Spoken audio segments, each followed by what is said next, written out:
Hi everyone, welcome. With the exception of the Vermibag Mini right here, which is my oldest active system, there's the now 282-day-old African nightcrawler systems where we've been fed foraging now for, I believe, 72 days. And when I'm fed foraging, I know I'm done when the material has been cleared of residue remaining from bedding materials. So there's been no new bedding materials added over this foraging period over the past 72 days. And they've been working it all down nicely. So today I've got some more fast composting foods to give them, and I'd also like to gauge where things stand to see if we might be able to consider getting these things started with migration soon. So I'm going to get these systems up on the bench and we're going to see what kind of shape they're in and give them some fast composting radish leaves. Let's get to work. Radish leaves are such a lightweight material, it's like practically all air. So it feels like almost nothing. So it's almost like a token feeding. It goes into the records as feeding number, what was it? I got my info here. This is going to become feeding number 24 since the systems have been fed 23 times. That last feeding 2 weeks ago was applied right on the surface. There were things like broccoli and maybe strawberries, I think. I forget. Things that I imagined would be really fast composting food types. Laid out right on the surface, along with any leftover bits of food scraps that we might have bumped into last time. So everything was sort of centralized in the middle. We had these bits of Carl Rob, I think it's called. I always stumble when I try to think of what to refer to it as. And not much of anything else. A good bit of moisture I'm feeling. And did it make sense for me to remove it? Let's just set it aside for now. And look at what I found. These are the systems where we've been running these fragments of corn cob, which at one point was meant to get shredded into a fine, flaky consistency, and for the most part, most of the corn cob that I shredded did turn out that way, but I did end up with these little corn cob spheres, and that was one of them. And I feel like I've lost track of where it got to. It was just in my hand. I thought I had placed it over here somewhere. So we've taken care not to mess with those things too much and see how long they last on their own without me just crushing them, which I could very easily do because they're so fragile at this point. So perhaps the best way to find it is to stop actively looking for it. What I was driving towards a moment ago was to get a sense of how these systems feel, and the first impression I'm getting is that there's a high degree of moisture in here. So that was one of the corn cob spheres. I'm beginning to wonder if it might be beneficial to let these systems start airing out a little bit. So what I'm doing now is aerating the material and injecting little pockets of air throughout, but it probably doesn't help a whole lot. I would think that the best way to allow the system to start shedding some of its moisture content would be to leave it exposed to the air without that bubble wrap that was on there covering it. And we've come so far already here in bin number 1 and we didn't even uncover bin number 2. Oh brother, I'm really losing my mojo here. I usually try to maintain them at the same pace as if I were just maintaining one large bin, uncovering it all, excavating it all at the same time, feeding it all at the same time, covering it all back up at the same time. So let's try to stick to that as being the routine experience here. Here I felt 2 pieces of corn cob spheres. I do believe bin number 2 is where we typically found more of them on most occasions. A couple of things I bumped into here were stems of banana.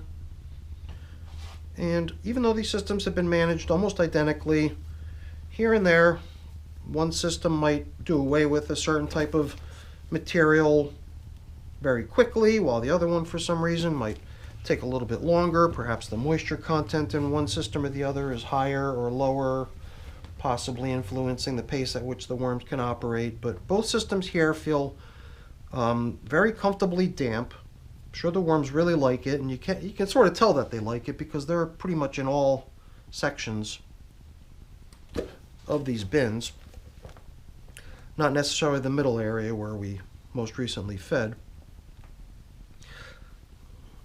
And I was thinking I would just feed the same way today. I would take those bits of radish leaves and sprinkle them out across the top surface. That was what we did with the last feeding, if I'm remembering correctly. Just the stuff was pretty much out there, and we threw those leftover bits and pieces of newspaper right on top of the feeding. But the feeding was right there on the surface, and corncob sphere number 3. So I think I found only one over in bin number 1, which has typically been the routine from what I remember.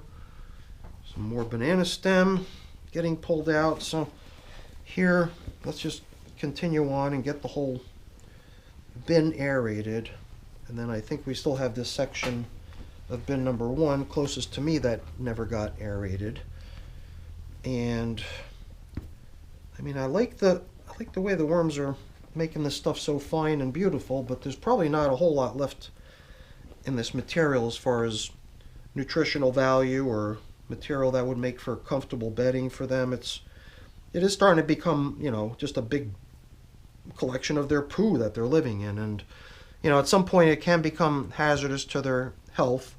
So it's not the sort of thing that you want to push in terms of, you know, extending it far longer than is necessary to get it to the point where it's nice. You know, I mean, I'm definitely still seeing scraps of the last feeding, which is pretty normal. A lot of the residue of the bedding that I'm kind of unable to stop zeroing in on is the leaf stems, which came in with the bedding kind of late in the game. And in many cases in the past, here, another corncob sphere, so now we got 2 for bin number 1. Yay, maybe we'll find another. But let's get this edge over here tilled up and aerated. Perhaps we'll only cover up with enough of the plastic to make sure that the food that we're giving them is covered thoroughly, but try to maybe fold it in such a way that we leave a certain amount of the material's surface exposed to the air and giving it the opportunity, at least around the edges, to start drying a little bit. And I think before we'd be able to convince the worms to come gather at a beautifully arranged horizontal migration feeding zone at some point in the future, we would first have to let this material start becoming slightly uncomfortable for them to be in. Not dangerous to be in, but perhaps not ideal as far as its moisture content. As it starts to dry, the worms will, you know, sense the difference. Probably not react to it or be put off too much by it, but if we set up a really nicely dampened horizontal migration feeding zone at one end of the bin for them as a place to gather and come get a fresh supply of nice bedding and food, then that would be a really easy way to get all the worms that occupy these 2 systems to gather so they can be hauled out and introduced to some new living quarters. So this stuff, I don't know if you've ever seen radish leaves before. These things are almost like in a rotting state already as you bring the radishes home, because these leaves just break down so quickly. It's incredible. And I've always found them to just vanish in the worm bins 1, 2, 3. Because it almost seems like even if the worms weren't eating them, they would just break down and turn to mush on their own regardless. So to me, radish leaves do seem to be one of those almost fastest available foods for the worm bins. So how do you like that? I mean, I've even got coffee here. Why not?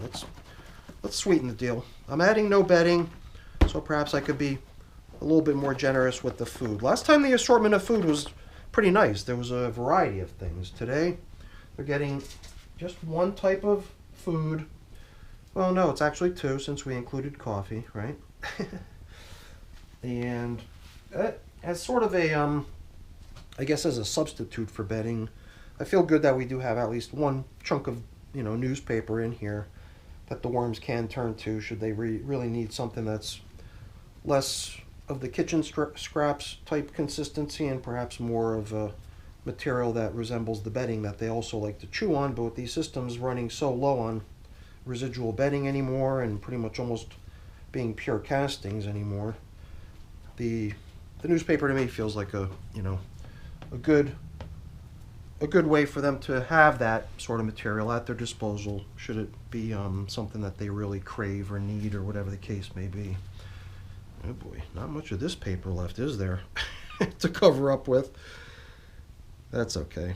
We'll just make do with what we have. It isn't much, but we'll try to spread it out, and hopefully if worms do feel the need that they want to kind of dig into something other than kitchen scraps type nourishment, well, there's the paper for them.